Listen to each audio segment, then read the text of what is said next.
The Sixth Amendment says you have a right to a speedy trial. Kalief Browder was a 16-year-old black kid from the Bronx, accused of a crime. Incidentally, from someone who did not live in this country and wasn't here legally and never showed up for trial. He spent 3 years in prison, 2 years in solitary confinement. He tried to commit suicide and then just about a month ago did commit suicide. This shouldn't happen in America.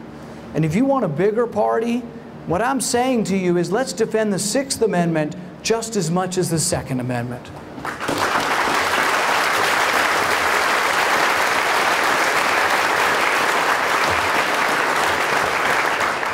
The Bill of Rights is for everyone, but the Bill of Rights is importantly for the least among us. It's for minorities.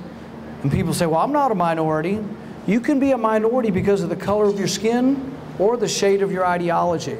You can be a minority because you're an evangelical Christian, because you teach your kids at home, or maybe even because you believe in the Constitution. The thing is, we want to protect individual rights. That means having your day in court, having a lawyer. We've done some things in our country that have gotten out of control. We are putting people in jail for nonviolent drug crimes for decades and decades, some people for life. But it's even worse than that. When you look at the people arrested for marijuana, it's 15-to-1 black to white. You say, well, maybe they're smoking more dope. They're 10% of the population, and when you do surveys, white kids are smoking pot too. They just live in the suburbs. The police aren't there. And I don't blame the police. The police are patrolling the city when more people are packed together, but they just, over time, our jails have become full of African Americans and Hispanics. If you want them to consider our party, let's be the party of justice. Let's be the You're watching Public Affairs. Berkowitz is my name, and politics is our game, and we will be doing lots of politics and public policy this evening. We're going to be taking you to get a chance to see a Republican presidential candidate, Rand Paul, Senator Rand Paul from Kentucky. You're going to get to see him in the flesh in his own words. If we have some time left, we'll talk a little bit about state politics and what's going on in Illinois. But we're going to take you to Niles. If you folks are watching this across the country, you'll know that Niles is a northwest suburban suburb, Chicago metro suburb. We're going to take you to Royal Bath and Kitchen Warehouse. Look, and then you're going to see about 17 minutes or so of Rand Paul. Look, you'll see Rand at his best. Wasn't at his best on the debate on August 6th. Sometimes is not his best in an interview. Look, he would be so good if he came on Public Affairs. He's good there. So stay tuned just for that. And we're going to cover presidential politics. In case you've been asleep this summer, look, out on vacation doing some more important things, and you're coming back and watching this on August 31st, we're going to catch you all up. You don't have to have been paying attention to Republican presidential politics, to Democratic presidential politics. We're going to prepare you for those cocktail parties, okay? You're going to know so much. We might even throw in, as I say, some state stuff so you know about Governor Rauner and Speaker Madigan. So don't you turn that dial. Don't you turn anything. Okay, so the news is, in the Republican primary, nobody thought this would happen, but look, we're taping this on August 17th. And as of August 17th, who's ahead? Who's leading the pack? Who are the likely Republican voters saying they most want for President of the United States? Donald Trump. Nobody, unless you watch The Apprentice, you don't really know anything about this guy. If you're a political junkie, you pay attention to the Donald. Look, here's a guy who was pro-choice, pro-gun control, friend of the Clintons, you know, favored single-payer Obamacare. This guy is who the Republicans want. The Republican primary is controlled by the conservatives, the base. 25% of those folks want the guy I just described. You want this guy to have his finger on the nuclear button. You know, when he says, oh, what's he going to do about ISIS? He's got a clear plan. Just bomb the hell out of them. Yo, just go over there and take back the oil. Send the American oil companies. They know how to do it. Take back the oil. How do you just bomb the hell out of them? Hasn't he heard? That didn't work so well in Vietnam. I mean, we do precise bombing these days. We do drones. We don't do, like, just obliterate them, turn them into a parking lot. Really? That's what he's going to do? I don't think so. So, you know, he's going to send back all of the illegal aliens. He announces on Sunday, August 16th, he's going to deport all of those with undocumented workers. 12 million people are being sent back. Really? How are you going to do that, Donald? Oh, okay, you're going to do that? That's what people want? Sure, okay, that'll make you president. That'll make you the Republican nominee. You're going to just, he's going to change things? Like, does he call it amending the Constitution? So people who are born here to non-citizens but born on American soil, now they constitutionally are citizens of the United States? I'll just change it. It's easy to amend the Constitution. We do it all the time, right? Come on now. Okay, so this guy's popular because it's summer and he's high in the polls. We like movies that are entertaining but not serious. So apparently we like Republican presidential candidates who are entertaining and not serious. Really, like, and the Democrats, we'll get to them. Bernie Sanders, he's doing well, you know, doing well in the Iowa straw polls, doing well in New Hampshire, doing well nationally. He's challenging Hillary nationally. He's challenging her in New Hampshire. In the Iowa straw poll, really?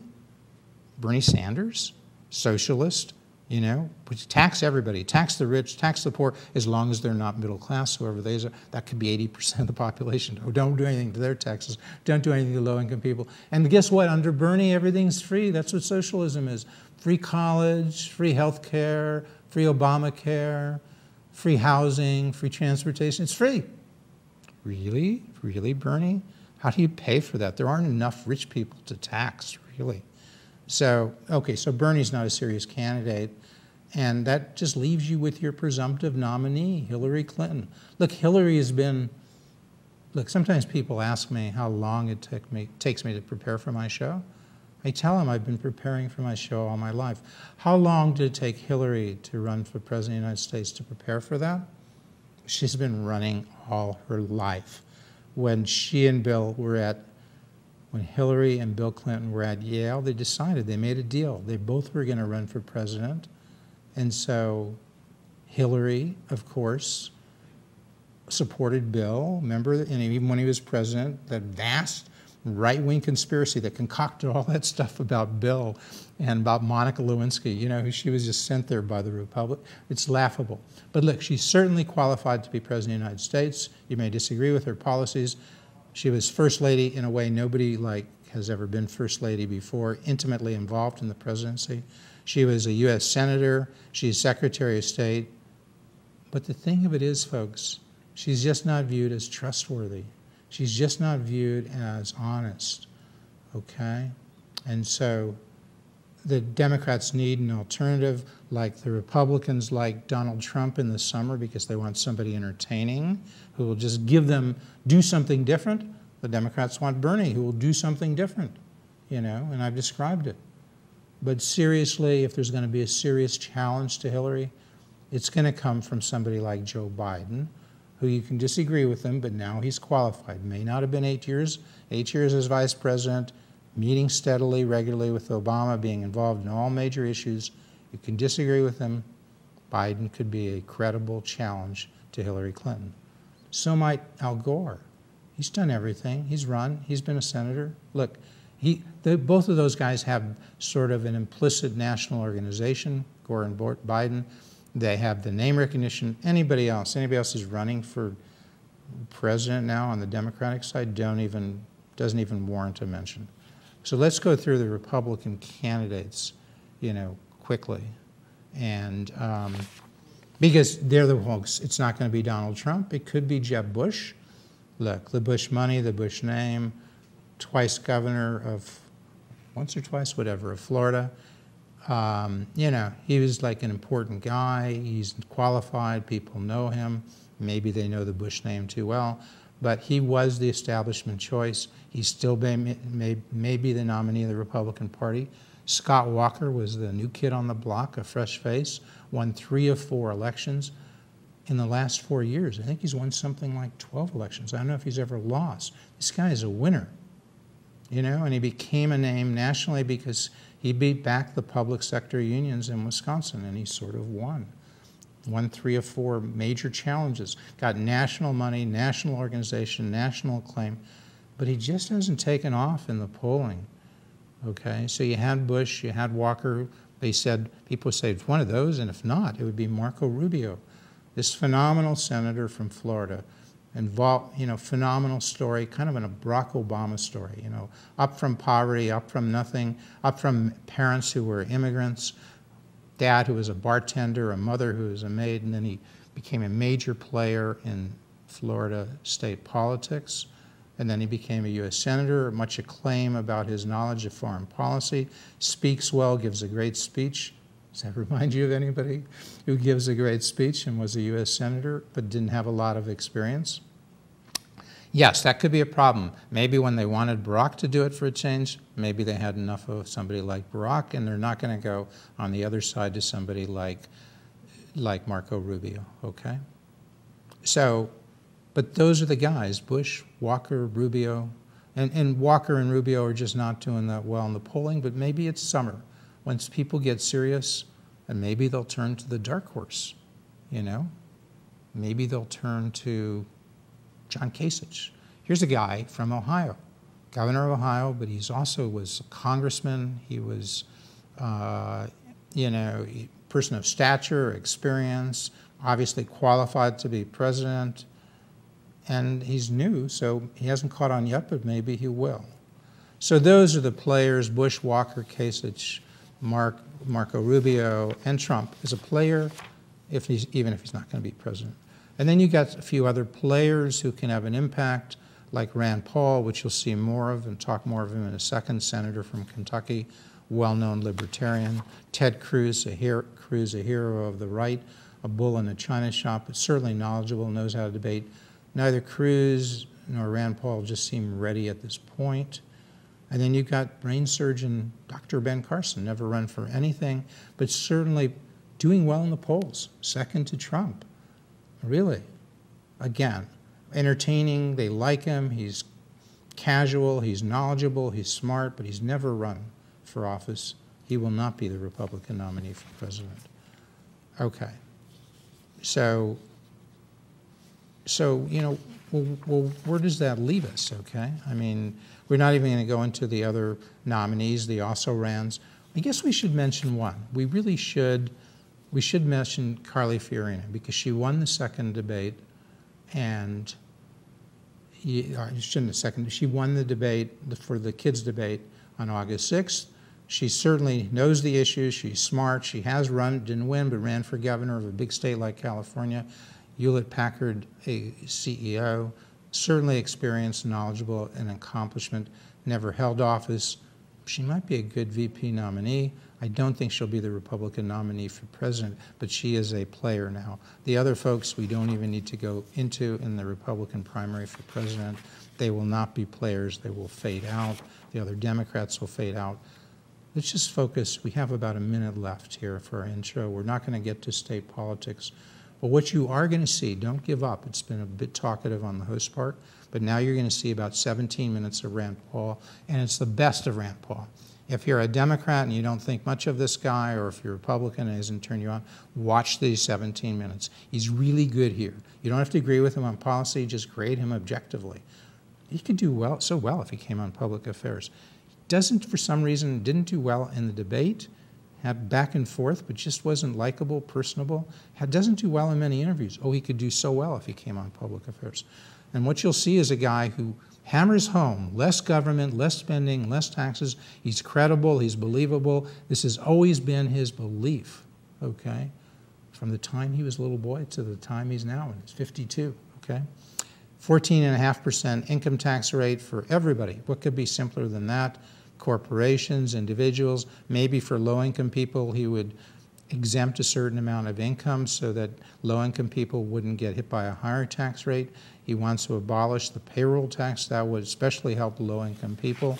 He wants no more warrantless searches. This guy believes in the U.S. Constitution, even more so. Some would say much more so than Barack Obama. He's a doctor, ophthalmologist, but yet he sounds like a constitutional scholar. He understands the Fourth Amendment. Look, search and seizure, go get a warrant. Terrorism, go get a warrant. We knew about these folks, the Boston bombers. We knew Boston bomber. We knew about the stuff. We've known about Fort Hood. We knew about that wacko. We just didn't do enough. Go get the warrant. We could have gone after those guys. Might have avoided it. It's a tough argument, but listen to him. I think he makes sense. Most of all, he talks about the Sixth Amendment. Almost nobody talks about it, but you know, you have a lot of Hispanics and blacks and low-income individuals, low-income whites as well, languishing in jails across the country. They're for nonviolent crimes, mostly for drug crimes. really decades, sometimes for life. He said, and they often don't even get a trial. They have a right to a speedy trial, as the Supreme Court construes the Sixth Amendment. Right to a jury trial means a right to a speedy trial. These folks can go 2 or 3 years. As Rand Paul points out, they can commit suicide in the duration. Look, the Republican Party can become the party of justice. It could attract votes in the minority communities, African Americans, Hispanics, low-income whites. It could. Maybe Rand's not ready to do it now, maybe another time. Maybe he has an impact by influencing the Republican nominee for president to adopt some of those views. Look, just remember one thing. I mean, really, just come back next week and every week to public affairs. People say, well, how are we going to win? There's about 18 states we haven't won in 30 some odd years in the presidency. I think Illinois might be one of them. It's tough to win in the bigger states when you have bigger turnout in the presidential years. And it's very simple why. We don't get enough African American vote.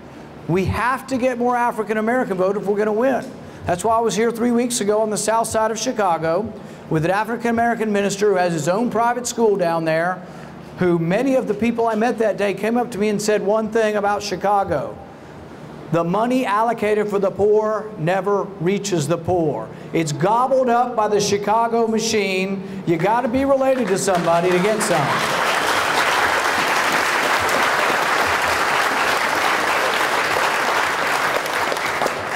So I've got a proposal for the people who live on the south side of Chicago, or for anybody that hasn't been paying attention to us. We're going to help alleviate poverty. We're going to help alleviate joblessness, but we're not going to do what the Democrats have done. The Democrats have been gobbling up your money since the 1960s, since the war of poverty began, and then sending it back. Problem is, there's people in the middle gobbling and eating their fair share before it gets back to the places of poverty. What I want to do is the opposite. Not take your money and then send it back.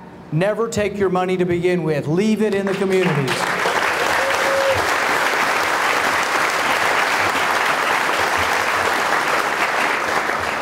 I have a specific tax cut for those who live in poverty. It's even above and beyond our flat tax.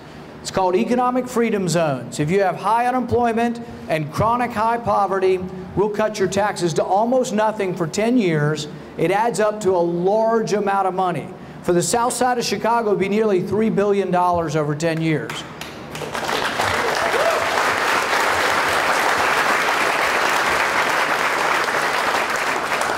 We have to have a debate in our country about how jobs are created and who creates them. There are two parts to the economy: the productive economy, and I'm looking at it, and if you want to see the non-productive economy, look at Congress. They don't make anything, they don't produce anything, they consume your hard-earned dollars. And it makes no sense to send your money to Washington and say, oh, come back to Chicago and give us some. Do you know what happens? They give it to their cronies. They give it to their contributors. Has anybody ever heard of Solyndra? Yeah. This is one of the richest men in our country. Why would we be loaning tax dollars to a very wealthy guy? He should go to the bank and get his own money.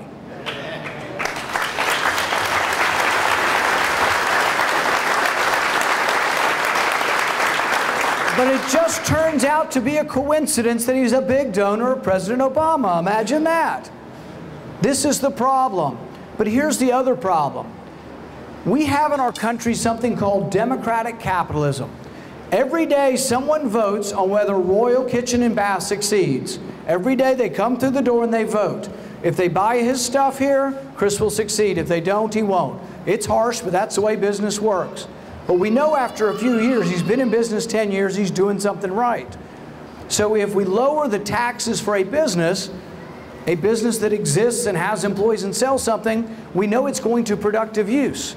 But what if I take your money and I come back and I say, oh, Mr. Smith, you'd be good at running a business. Here's $1 million, start a business. We have no idea whether that person's good at business. That's what the marketplace figures out. So imagine dollar for dollar that we borrow $1 billion from China and we pass it out to somebody who we select, usually because they were a political donor, versus giving it back to people who you've already voted for by going to their business. We're talking about a stimulus that would create millions and millions of jobs. When Ronald Reagan cut taxes, that's what happened. But it's been since Ronald Reagan, since we've had a Republican who seriously and honestly and forthrightly wanted to cut your taxes. We need a nominee who will cut taxes and cut the size of government.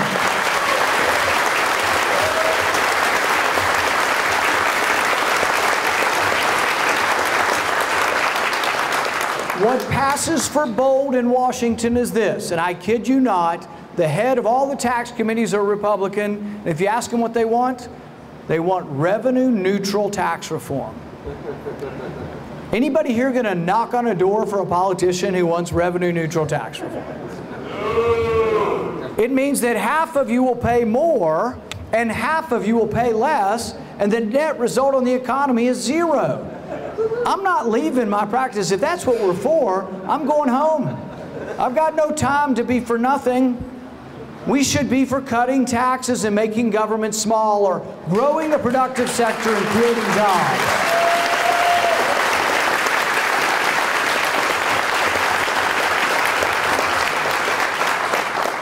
To win again, we don't need to dilute what we stand for. We need to be more boldly for what we are for. But we also have to reach out to new constituencies. Almost everybody in the Republican Party, including all 55 candidates for president, are probably pretty decent on the Second Amendment. If you don't believe me, come to my house unannounced, all right? But we're doing pretty well there. What about some of the other amendments that might attract new people to our party? The Fourth Amendment is your right to be left alone.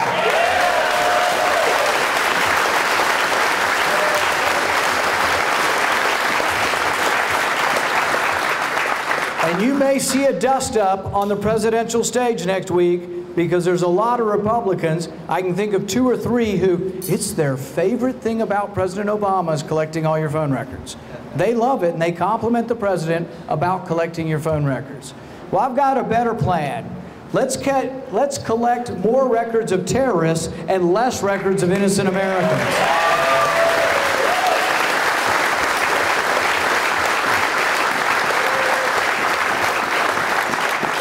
Every day, your local policemen obey the Constitution.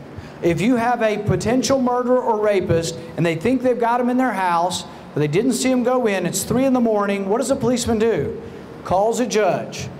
And do you think he gets a warrant? Almost always. I'm a big privacy advocate, but if I'm the judge and they say there's a terrorist in there and I have X amount of information, doesn't have to be proof. Has to be some suspicion and information. They call me at 3 in the morning, I'm going to say, go in and get the records. Same with murderers, same with rapists. All of the bad things that have been happening while we're collecting records of everyone. The Boston bombing occurred while we collected all of your records.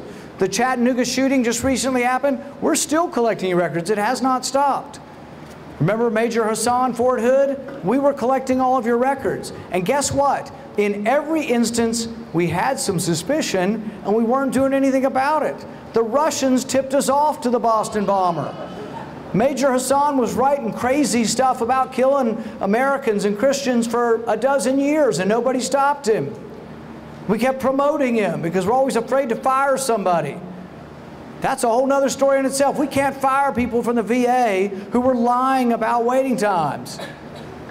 We found people at the EPA who were downloading porn 6 hours a day, and you say, well, they're fired, right? You can't fire anybody.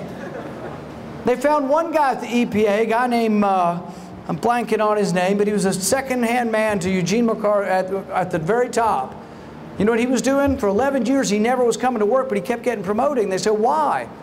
They asked his boss, and they said, well, he's in the CIA. And they were like, really? So they did something extraordinary. They called the CIA. And you know what the CIA said? Jonathan who?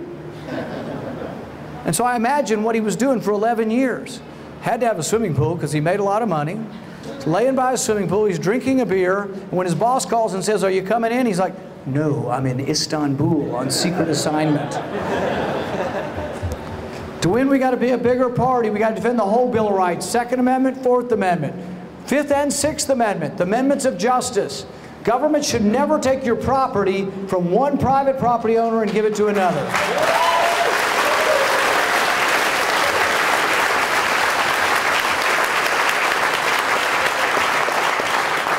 Under the Supreme Court decision Kelo, they can take it from a homeowner and give it to a retailer because the retailer pays more in taxes. They have tried to take it from an individual, from a church, and give it to a business because the church doesn't pay taxes. Property rights are not relative. We got our rights from our Creator, and I'll be damned if I'm going to let the government take them away from us.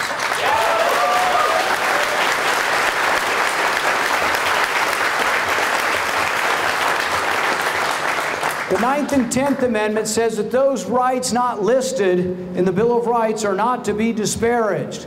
It's a small listing of your rights. Your rights are unenumerated. They're infinite. They come from our Creator. If you don't believe in God, they're still yours naturally. The government can't take them away. And the powers that we gave to the federal government are limited and enumerated. And what we didn't give to the federal government are left to the people in the states. We shouldn't allow government to keep gobbling up power. The 6th Amendment says that you have a right to trial by jury. And you think, well, who could possibly oppose that? Well, let me think.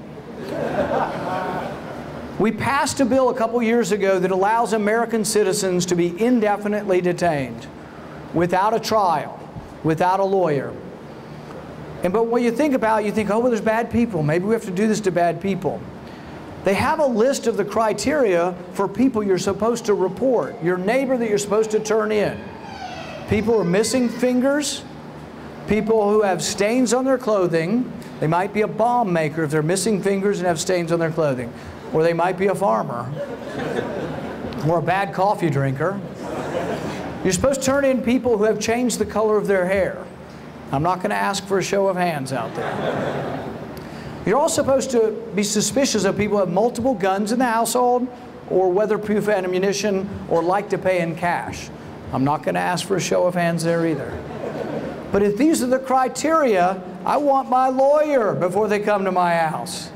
The thing is we have to be very careful that in our ability to protect ourselves from terrorism, we don't give up on who we are. There's a young man in my neighboring town that my wife and I helped build a house for through this veterans group. He lost both legs and an arm. And when you ask him what he fought for, he says the Constitution, the Bill of Rights.